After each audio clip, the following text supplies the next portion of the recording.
Nigeria's university undergraduates may have a little while longer to wait as striking teachers are now heading for the Court of Appeal to challenge the National Industrial Court's back-to-classroom order.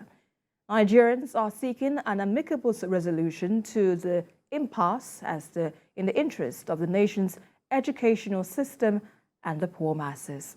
Senior correspondent Joke Adisa reports. It started like child's play.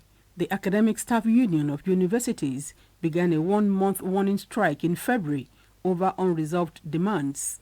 Since 2009, ASUU has embarked on no less than 8 industrial actions, raising concerns about the negative impact of these on the tertiary education system and the quality of students produced. The lecturers' actions have been attributed to the failure of the government to honor agreements it willingly entered into. The controversial 2009 agreement, signed after a 4-month strike and which has since been renegotiated in 2013, remains the reason for subsequent industrial actions by the university teachers.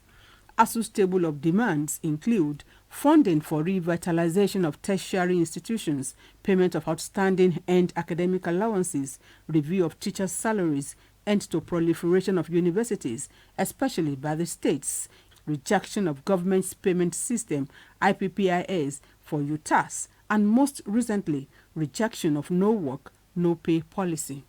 The struggle for funding of the universities dates back to the renegotiated 2013 agreement. The government agreed to inject 1.3 trillion naira into public universities in 6 tranches following ASUU's rejection of the deplorable state of the institutions.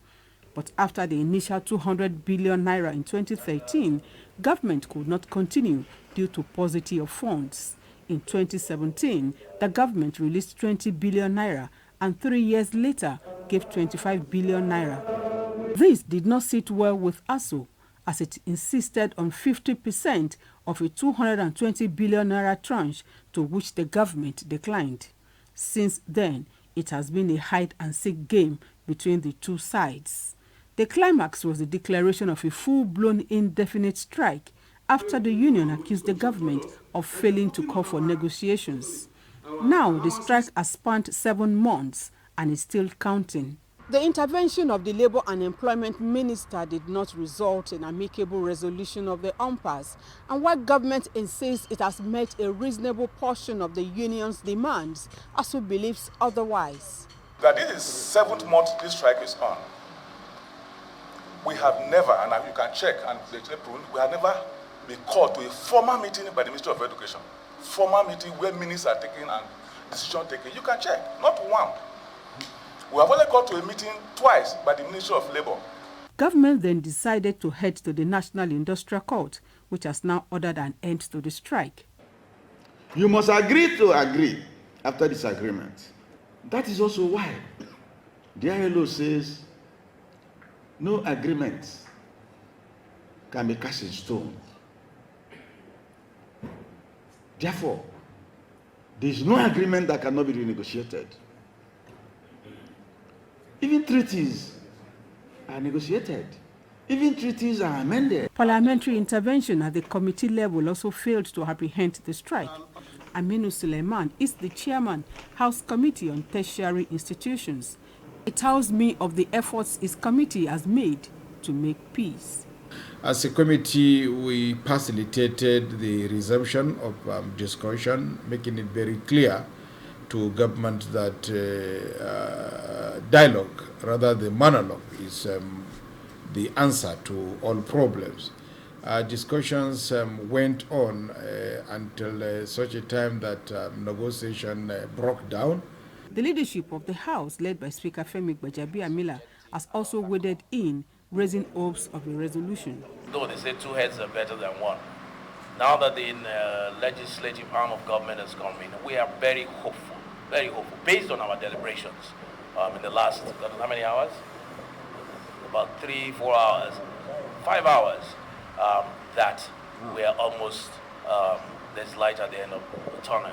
But the seeming altercation between the Minister of State for Education and the union at the meeting spoke volumes. Because Nigeria need to know the truth. We should not hide anything, so that we know who is wrong and who is right. We will not mind. Sorry, sir. Sorry, you're with all due very, respect, sir. you're With all due very respect, sir. emotional and rightly so. Sir, when I'm speaking, you keep on telling me Hold to on, stop yes. me. Well, let me just take charge of this. The body language of the union did not support Speaker Femi Gbajabiamila's optimism. But we've told you, we are waiting for them. When they send their report, we'll take it from there. So far, the House says it has given a commitment for necessary legislative interventions for 3 of ASUU's demands. These include funding for revitalization of the universities and payment of earned academic allowances. It has also assured the teachers of necessary amendments to the NUC Act to empower the Commission to have a say in the establishment of universities, particularly at the state level. The House has also agreed to table the IPPIS versus UTAS debate and the invocation of no pay, no work policy to Mr. President upon return to the country. The lawmakers have enjoined both parties to also shift ground so as to make progress. ASUU's resolve is to appeal the court order, but Nigerians appeal for an amicable resolution of the impasse. I would have thought we would take that part of dialogue to get them to go back to the classroom for the benefit of our children. But compelling them to go back to school, to go back to the classroom, I don't think is the best thing to do, because there's, like the claim, there's no breakdown yet in the negotiation. It's ongoing. When two elephants fight, it is the grass that suffers. So we have to be considerate. Let us allow the voice of reasoning and voice of wisdom to prevail in this circumstance because of our children. It's very important. I think there's need for us to have, for them to have an elastic thought on it, just to allow the peace to reign and allow our students to move on so that they will not be lacking behind in whatever thing we are doing. It has become a national embarrassment and it's not too good for our system. Orders and court orders and fiat instructions or directives do not solve a crisis. What you need to do is to settle down and dialogue more. And I believe ASUU is prepared to concede in more. Federal government is also, Mr. President did say he is going to consult more and get back to the Committee of Pro-Chancellors. And I believe if that is done, we'll be able to resolve the crisis rather than just giving a fiat order. We are in a democracy. We are not under military dictatorship, please. The students also yearn to return to class. They are saying they will start paying them from the time that they start working, but I did not thinking about how these people might take that frustration out on us. We are the ones that are going to sit in classes with them. We are the ones that are going to teach. Are they really going to give us the quality that we need? Not many Nigerians believe the path told by the government will lead to a peaceful resolution of ASUU's latest industrial action, especially going by history. In the end, they insist only dialogue and a bit of concession here and there, other than outright war, would guarantee a happy return to class. The hope is that this will be done soonest, especially with just days to the commencement of political campaigns ahead the next general election. Joke Adisa, TVC News, Abuja.